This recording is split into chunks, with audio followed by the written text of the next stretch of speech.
This is Anthony Pomes here on WUSB FM. You're listening to Clam Radio, 90.1 FM on the dial, WUSB.FM, Clam Radio online. And we're speaking today with Elliot Tiber. He's the author of 3 books now. The first one, Taking Woodstock, which is now the second. The second one, which is now the first, called Palm Trees on the Hudson. And the third book, and the final part of the Tiber trilogy, is called After Woodstock. And the subtitle is very interesting. It's the true story of a Belgian movie, an Israeli wedding, and a Manhattan breakdown. The book has a foreword by none other than director Ang Lee, who directed in 2009 the film of Taking Woodstock. And we have with us on the line Mr. Elliot Tiber himself. How are you, Elliot? I'm fine, thank you very much. Where are we talking to you from? Where are you now? I'm in Miami Beach, sitting under a palm tree and coconuts. I hope a coconut doesn't drop down as they usually do and hit me on the head. I hope it doesn't hit you on the head either. And how's Woody, the dog? Woody is fine. He's sitting here listening and watching with his boyfriend, Rayleigh. I think they're lesbians, those 2 boys. Well, that's interesting. Of course, you've always called me your lesbian publicist because being a straight man, I guess that was all you could call me. But I've enjoyed working with you on these other books. And, of course, this new one is a fantastic new book. It's getting great reviews. What happened to you, Elliot Tiber, directly after Woodstock in the summer of 1969 in September? I bought myself a Cadillac, first Cadillac I've ever owned, and I drove out cross-country to Hollywood to stay with some friends in Marie Dressler's old mansion that they bought.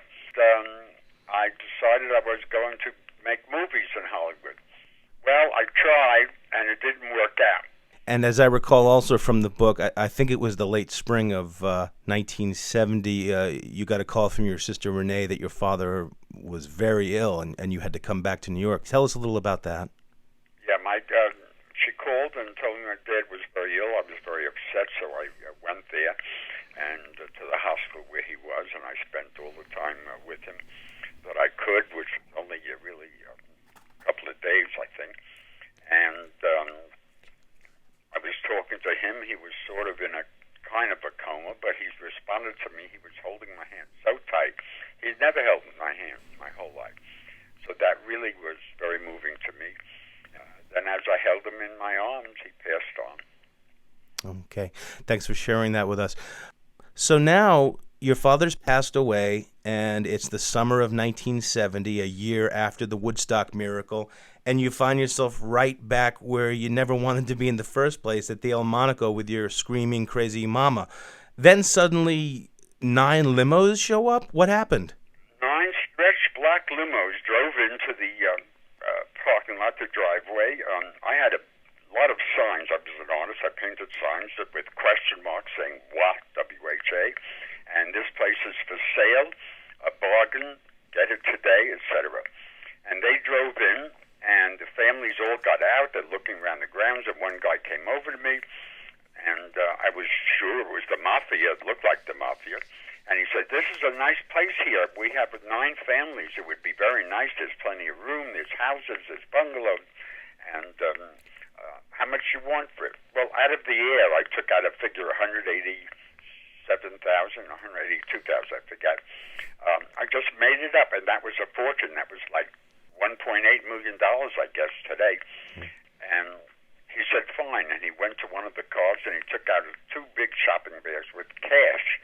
My mother was watching all of this, and he starts to take out the cash and put it on the table, and she grabbing all of the money as usual and stuffing it in her bra, but there was no room in her bra anymore, so she ran to her bedroom and ripped open the mattress and filled the mattress with money, $100,000 in cash in that mattress. Very concerned with money. So I said, this is fine, and so we're selling the place, and I said, you want to draw up some kind of paper and everything? I have a lawyer in town. So he said, no, we don't need anything. Your word is good and our word is good. And they didn't need any contract, and I didn't care. I had the money. And so we went downstairs. I got into my Cadillac. He said, what's that? I said, that's my new car. And he said, you want to sell that? I'll give you $3,000 for it. I think I paid $2,000 at the time. So I grabbed the money. And he said, I'll take you to the bus terminal. Where are you going? I said, I don't know. I just have to get on a bus. So we put my mother in a house. I bought a house for her in Monticello, an ugly house. house, which she liked, near the kosher butcher, walking distance of shul and the kosher butcher. And I got on a bus and went to New York. It's amazing, the idea and the vision of you getting on that bus. It reminds me of a movie around that time, Midnight Cowboy, with Yes. Joe Buck, played by John Voight, going to New York City from Texas. Of course, Texas figures prominently in your book when you're driving to Hollywood. I believe you got pulled over by a lawman in Texas. State trooper pulled me over, and I wasn't speeding or anything. He followed me for about 20 minutes, and he stopped me. And he looked at me suspiciously, and he said, "Whose car is that?" I said, "Mine." He says, "Where does a hippie like you get money for a car?" So I showed him the papers and all of that, and I was afraid I was going to be thrown in jail in Texas and raped by those cowboys there. Well, thankfully you got out, and you're still here to talk about it. So you take the bus, you end up in New York City. I think you had an apartment off Jane Street. It's your birthday in 1971, which I believe your birthday is April 15th, right? Right. My birthday. I had bought an apartment on Jane Street in the Village. That's walking distance to the leather bars. And you met someone? Well, I was walking. It was 3 in the morning. I left the leather bar, and there I'm walking. I'm wearing all this leather, and behind me was this guy with a beard walking, following me, all in leather. So I went into that all-night coffee shop, I forget the name, that existed, and went in there and sat down, and there was nobody there, and I got a donut and coffee, and this guy sits down next to me, and he starts to talk to me, and I hear an accent. I said, "Are you French?" He said, "Belgian." To me, Belgian meant the Congo. He didn't look like a native from the Congo, but anyway. So we got to talking. It was very nice, and then we went to my place, and had 3 days of love and sex. It was just wonderful. It's almost like Woodstock. Instead of 3 days of peace, love, and music, there was... That's exactly. And I played Janis Joplin on my phonograph, of course. Janis was my favorite. So this gentleman, as we come to learn when we're in the book, is none other than Andre Ernaux. I think I've pronounced that correctly. Ernaux, yes. Ernaux. And Andre, as you come to learn as you're talking with him and meeting him, and the reader learns this as well, he's working on a film at the time called The French Connection. Yes, he was the consultant to Billy Friedkin on the film French Connection, which was a very major undertaking. And he also had a part because Billy cast him as a French interpreter, which he was doing for the film. So he was in that film, too. He was studying at the time, right? He was studying as a student here in the U.S. On a grant, I believe. Yeah, he was studying theater in America, cross-country America. Out of 500 people in Europe that applied for a grant, he got it. That's how brilliant he was. Yeah. And so I was so overwhelmed with all of that because I respected what he was doing and how he did it, and I was so attracted to him. And then he said, well, his grant was over. 2 years in America, he had to go back to Belgium. That was part of the grant, to teach the Belgian people about New York American theater. And I was so upset about that. I said, well, how do I get to Belgium? He says, you take the Sabina Airlines. So he went back, and I got my act together and bought a ticket on Sabina, and I thought I'm going to the Congo. I was shocked. When I got out, I see McDonald's and Texaco and all of these American companies, neon sign. So I called Andre from the airport. I had trouble to figure out the money and the coins and all that. I called from the airport. He said, where are you? I said, I'm at the airport of Zaventem. He didn't think I was going to come. I said I was going to come there. And we went to his place. We went upstairs, 5 flights of stairs to this apartment, which was nothing. It was a little room. And I saw one shirt hanging and one coffee cup. I said, you don't live here. What is this? Well, he lived next door with his Belgian lover, Flemish lover, he didn't tell me about. And his lover came and left things on the doorstep, gifts and other mementos of their relationship. He was so crazy and upset that Andre had a new American boyfriend. Andre was busy with theater. He directed theater there and television. So we went to the director of the TV there, and I told him who I was. He was very impressed. He heard of Woodstock and all of that. And I said, I'm a comedian, and I've done a lot of TV and theater. I lied. You were watching a lot of TV at the apartment before you met this guy. You saw I Love Lucy on the TV and all that? Well, no, the thing is, he was obsessed with I Love Lucy. I didn't know that. I said to him, the kind of comedy I do and so forth is I Love Lucy. He heard, his English was not too good, that I wrote I Love Lucy. I don't know how that's what he thought.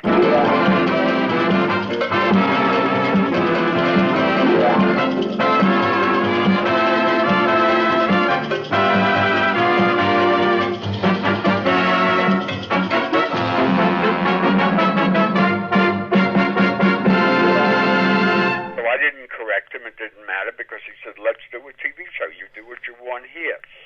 And so we got a cast and crew. Andre helped me with the cast because he was a director and he was going to direct this show.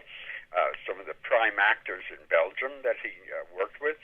So I created this show called Sketchup, and I got that name because they know the word ketchup, and I didn't know any French. So they know the word sketch.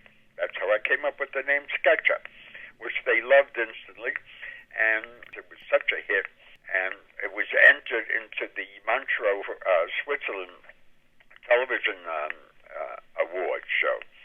And we came in second. The first one came in, was an unknown singer from London no one ever heard of, Julie Andrews. I hated her right away. And then the second year we won again, and we were official entry in Montreux. And there was a new British group there that no one ever heard of that won first place. It's called Monty Python. Oh, did I hate them, even though I loved them. And I loved Julie Andrews, too. Of course. So we came in second there, and it was just an amazing time in my life. So, Elliot, while you were spending all that time with Andre in Belgium, making television, making theater, making all kinds of creative stuff, you were there a couple of years. Did you stay in touch with any of your family members? I think you had said in the book that Renee was the one you stayed in touch with. I was always close with Renee. She's 2 years younger than me. I still am close to her. We talk every day on the phone for hours, and because she lives in New Jersey and I'm here in Florida. She was divorced at the time, if I remember correctly. She was getting divorced. She had a monster of a husband, just terrible man. It's a happy ending, though, for Renee, because she got remarried later, and I think, if I'm not wrong, I think that Renee and her husband and her daughter in the movie Taking Woodstock, aren't they extras? Yes, they were they came to the filming, and I put them. Renee was very shy. She didn't want to be in the movie. I said, you're going to be in the movie. I put her and her husband and her daughter in that movie, and just being herself and all of that. And it turned out it was such a thrill for her to be part of it because it was mine. That's why she was interested. Your book is like a kaleidoscope of events. It's as if you're snorting cocaine, just looking from page to page. There's so much going on. Tell us a little bit about this Israeli wedding. Oh, my mother was alone, and even though I didn't like her at all, because she was never nice to me, but I felt, whatever it is you feel for a mother. So I went and I moved to Israel because she said she wanted to be near a God. She's a very religious woman. And there was a big Russian community there, and she was Russian. So she met this Russian guy, and they got along very well. And they decided to have a wedding. So suddenly there was a wedding with my mother getting married. I think I was best man or something. And Yuri, her Russian husband, and all his family, a lot of Russians there, and a big party and all of that. His name was Boris, wasn't it? Yes, that was Boris, who was Russian. Very nice man who got out of Russia and was living in Israel. A lovely man, very man. But it didn't last long. I think after a year or so, he got very sick and he died. This is WUSB. We're talking with Elliot Tiber, author of After Woodstock. Let's talk a little bit about the Manhattan Breakdown, and let me explain for the audience a little bit of what's happening here in the book. You and Andre return to New York City. You're trying to get your film shown in major theaters. You do get some good reviews on it, but things don't necessarily turn out your way. And then you guys start to hear in the leather S&M clubs like the Ramrod and the Mine Shaft that a director named William Friedkin is going to make a film called Cruising with Al Pacino. What did that do to you guys? I mean, that must have been an amazing moment when that happened. We were there. Everybody was there. It was just mobbed. There were thousands. You couldn't even get into the club. Well, I wanted to get involved with Friedkin to make movies, of course. Anyway, what happened was that Andre got sick. We were not having sex. We were close friends for 10 years, and this is the second 10 years. And but he was seeing somebody and who had AIDS, and nobody knew what AIDS was. It was just called a gay cancer. And I warned Andre to be very careful not to do anything bye-bye, and he promised he would, but obviously he didn't, because within a short while he was very sick, and I got him to the hospital, and they said that he had hepatitis B. So he was very sick, and I stayed with him to the very end. He passed on. I understand. I believe also that you brought him home. You brought him home to Liège in Belgium, and you attended the funeral. Yeah. And then you came back to the States, and there was a memorial from the theater community at the Vineyard Theater, I believe. Yeah. Well, Andre, of course, wanted to be buried at home in Belgium, so I had a special lead or zinc, whatever it is, coffin that they put on the airplane, and went to Belgium and there to the cemetery to be buried near his parents.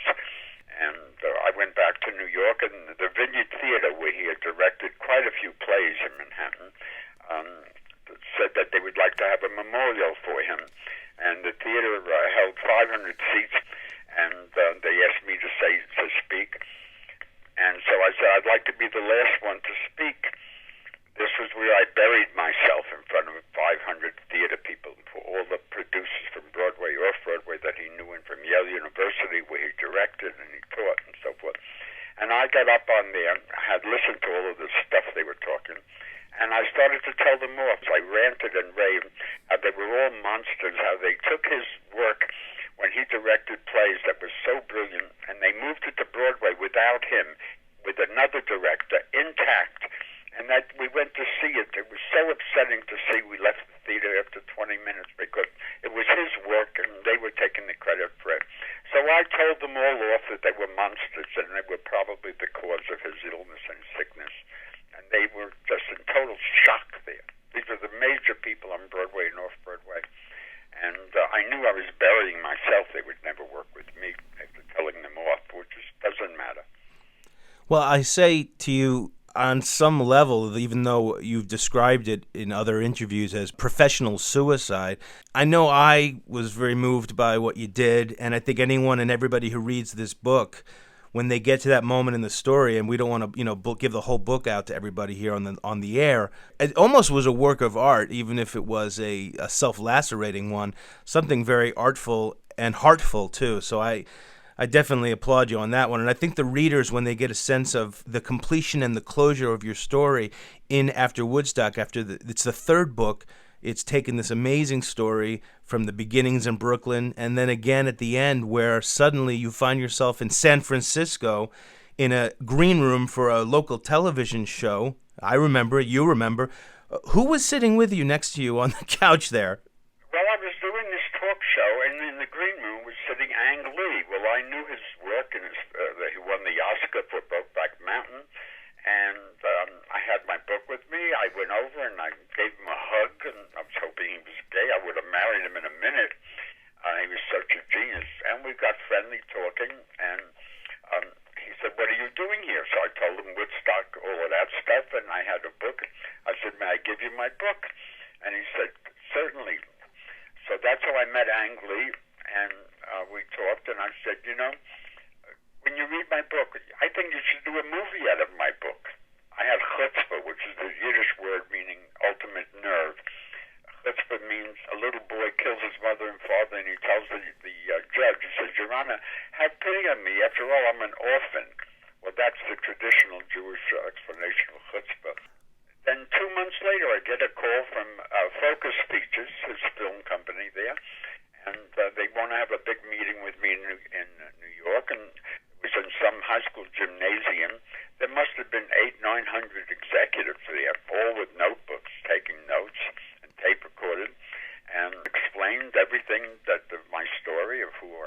what I did and all that. They're taking notes.